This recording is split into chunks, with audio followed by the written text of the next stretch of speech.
The value acceptance change that I announced last week, Fannie Mae and Freddie Mac have announced that they're going to allow value acceptance. If you didn't see that video from last week, there's a link down below to the segment that I talked about that last week. What I want to explain today is I've listened to a couple podcasts, I've done more research, and I want you to understand kind of how the process flow is going to work.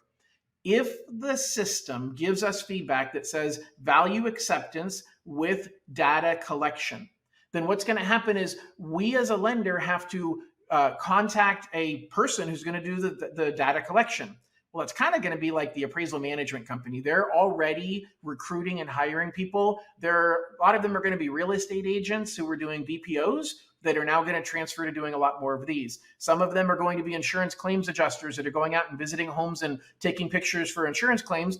They'll visit homes and do this. And they're going to walk through with an app on their phone that'll take a lot of measurements using digital tools that can measure the home and get a floor plan of the home and take a lot of pictures of the home. So the app's going to walk them through what to do to collect all of these data points. If once those data points are collected, there's an issue that says, hey, there's a discrepancy or there's a problem with the data that was created, then it can be upgraded to what's called a hybrid appraisal.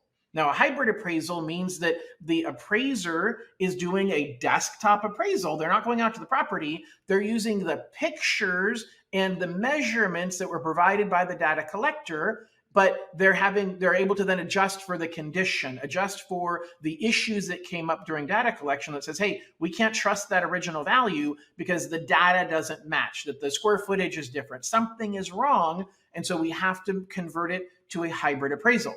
But now there's another step, which is the appraiser has to accept the data that was collected by the data collector, and the appraiser has the right to reject it. The appraiser can say, look, I'm not going to put my name on it. I don't trust the information that this data collector provided.